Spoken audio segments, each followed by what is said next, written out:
Hello everyone, welcome back. So दोस्तों, आज हम बात करेंगे चैप्टर नंबर 10 के बारे में। और जो आज का हमारा टॉपिक है वो है microbes as bio fertilisers.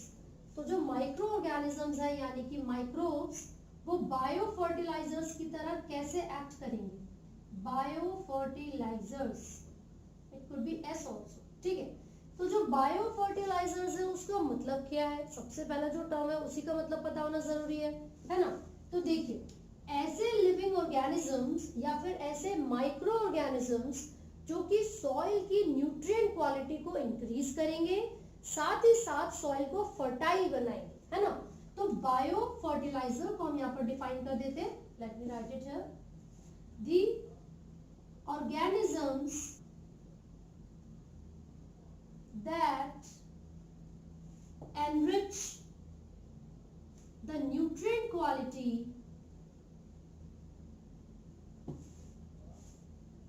of soil,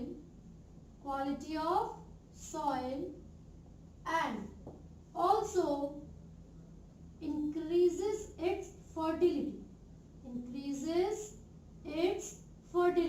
तो इसका मतलब ये हुआ कि कोई भी माइक्रो ऑर्गेनिज्म जो कि सॉइल के अंदर आयंस का, पोटेशियम का, नाइट्रोजन का या फिर जितने भी न्यूट्रिएंट्स हैं उनका जो लेवल है, उसकी जो क्वांटिटी है उसको बढ़ाएंगे, है ना। उन सभी माइक्रो ऑर्गेनिजम्स को हम बायो फर्टिलाइजर्स बोलेंगे। तो पता है क्या होता है, हमारा जो कन्वेंशनल मेथड है क्रॉप प्रोडक्शन करने का, उस मेथड की अगर हम बात करेंगे तो केमिकल्स का बहुत ज्यादा यूज किया जाता है। वो जो केमिकल्स है, इंसेक्टिसाइड हो सकते हैं, पेस्टिसाइड हो सकते हैं, लेकिन मैंने प्रीवियस वीडियो में भी आपको बताया था कि these chemicals are very harmful for both the plants and animals, right? तो उन केमिकल्स से अपनी क्रॉप को बचाने के लिए, साथ ही साथ प्लांट्स और एनिमल्स को बचाने के लिए हम किन चीज का इस्तेमाल करेंगे, बायो फर्टिलाइजर्स का इस्तेमाल करेंगे, ठीक है। अब कौन कौन से ऑर्गेनिजम्स हो सकते हैं बायो फर्टिलाइजर्स, तो एक एग्जांपल यहाँ पर ले लेते हैं। वो बैक्टीरिया हो सकती है, ठीक है, या फिर वो फंगस भी हो सकते हैं। इसके अलावा कुछ अदर माइक्रोब्स भी एक्ट करते हैं बायो फर्टिलाइजर्स की तरह। और क्योंकि हमारी पॉपुलेशन इतनी बढ़ती जा रही है तो जो क्रॉप की डिमांड है यानी कि जो फूड प्रोडक्शन की डिमांड है वो भी इंक्रीज होती जा रही है।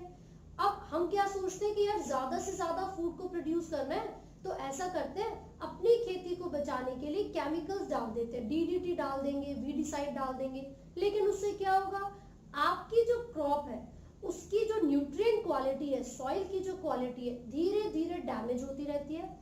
बिल्कुल भी जो न्यूट्रिएंट एनरिचमेंट होना चाहिए था वो उसके अंदर नहीं रह पाता, है ना। तो इससे क्या होगा, आपकी क्रॉप कुछ समय तक इंक्रीज होगी, प्रोडक्शन बढ़ेगी, लेकिन धीरे धीरे क्योंकि सॉइल की क्वालिटी डैमेज होती जा रही है तो जो प्रोडक्शन है वो भी डिक्रीज होती रहेगी। और साथ ही साथ जो केमिकल्स हम यूज करते हैं उनका जो नेगेटिव इम्पैक्ट है वो भी बढ़ता रहेगा। तो इसीलिए हमने ऑर्गेनिक फार्मिंग करना स्टार्ट किया। एंड ऑर्गेनिक फार्मिंग में हम किसी भी तरीके के केमिकल का यूज नहीं करते हैं, इंस्टेड यानी कि उसकी जगह पर बायो फर्टिलाइजर्स का यूज करेंगे, जैसे कि बैक्टीरिया, फंजाई एक्सेट्रा। क्लियर है। तो अगर आपको याद हो तो लेग्यूमिनस प्लांट के अंदर, लेग्यूमिनस कौन से प्लांट थे जो पल्सेस वाले होते हैं, दाल वगैरह, तो उसके अंदर आपने नाइट्रोजन फिक्सेशन का एक प्रोसेस देखा था जिसका नाम था root nodule formation. Root nodule formation, वो कौन सा बैक्टीरिया है जो कि रूट नोड्यूल फॉर्मेशन में इन्वॉल्व था, तो उस बैक्टीरिया का नाम था राइजोबियम। क्या नाम था बैक्टीरिया का, राइजोबियम। तो हमने यहाँ पर लिख लिया है, दिस इज द राइजोबियम। अब ये जो बैक्टीरिया है ये सिम्बायोटिक एसोसिएशन में रहता है लेग्यूमिनस प्लांट्स की रूट्स के साथ। तो ये किस तरीके का बैक्टीरिया हो गया, सिम्बायोटिक, राइट। तो सिम्बायोटिक का मतलब ये होगा कि जो बैक्टीरिया है वो प्लांट्स के लिए कुछ एक्टिविटी परफॉर्म करेगा, बदले में प्लांट्स को भी कुछ ना कुछ न्यूट्रिशन उनसे मिलेगा। तो यहाँ पर हमने लिख लिया है कि राइजोबियम एक सिम्बायोटिक बैक्टीरिया है। इसके अलावा कुछ फ्री लिविंग बैक्टीरिया भी होते हैं जो कि सॉइल में मिलेंगे और नाइट्रोजन नाइट्रोजन फिक्सेशन का काम भी परफॉर्म करते हैं, जैसे कि एजोस्पाइरलम आपके एनसीईआरटी में गिवन है ना। इसके अलावा कौन सा एग्जांपल है, Azotobacter. So these two are the free living organisms और माइक्रोब्स जो कि सॉइल में मिलते हैं और नाइट्रोजन फिक्सेशन का फंक्शन भी परफॉर्म करेंगे। अब बैक्टीरिया का एग्जांपल हमने यहाँ पर देखा, एक फंगस की भी बात हमने की हुई है बुक में, तो उसमें क्या लिखा हुआ है कि जो फंगस होती हैं वो भी हायर प्लांट्स की रूट्स के साथ जाकर जुड़ जाती हैं और एक स्ट्रक्चर की फॉर्मेशन करेंगी जिसको बोलते हैं माइकोराइजा। क्या बोलेंगे इस स्ट्रक्चर को, माइकोराइजा। ठीक है, तो ये जो माइकोराइजा है वो एंडोमाइकोराइजा भी हो सकते हैं और एक्टोमाइकोराइजा भी हो सकते हैं। Endo which are formed inside the structure, root के अंदर, और जो बाहर के सरफेस पर होंगे वो एक्टो होंगे। ठीक है ना।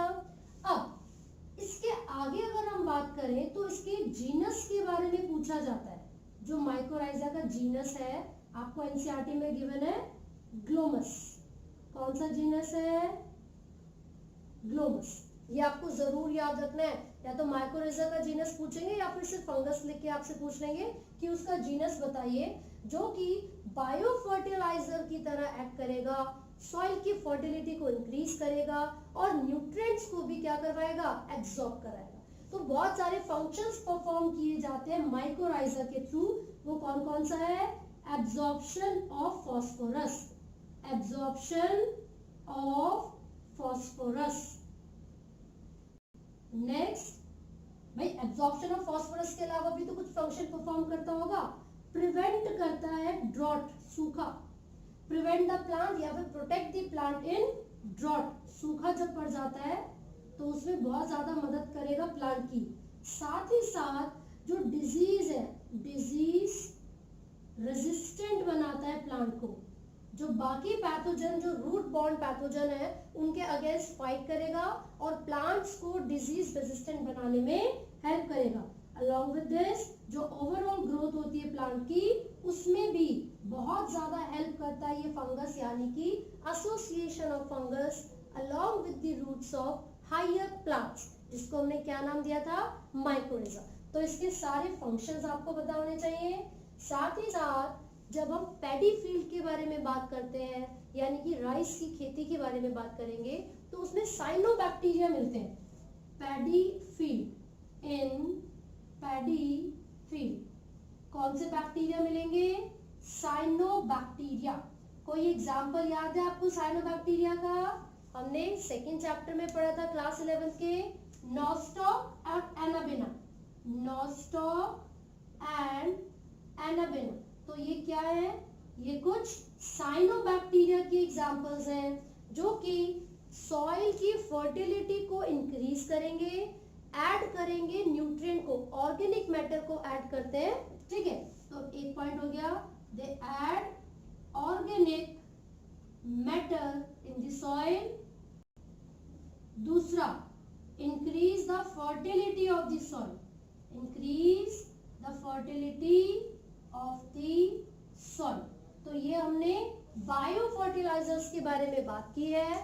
This is all about this particular topic. ये सारी चीजें आपको बहुत अच्छे से याद रखनी है, इनके एग्जाम्पल्स याद रखने हैं, क्योंकि पूरा चैप्टर ही माइक्रोब्स के बारे में। तो जो बैक्टीरिया है या फिर जो फंगस है, जो सॉइल को क्या करेगा, न्यूट्रिएंट रिच बनाएगा, उसकी फर्टिलिटी को बढ़ाएगा, उन सभी को बायो फर्टिलाइजर्स कहते हैं। सिम्बायोटिक में राइजोबियम का एग्जाम्पल पढ़ा था, फ्री लिविंग में एजोस्पाइरलम और एजोटोबैक्टर का एग्जाम्पल पढ़ा है। ठीक है, सो आई होप आपको ये समझ में आया है। इन केस आपको कोई डाउट है तो आप कमेंट कर सकते हैं, and do not forget to like, share and subscribe. Thank you.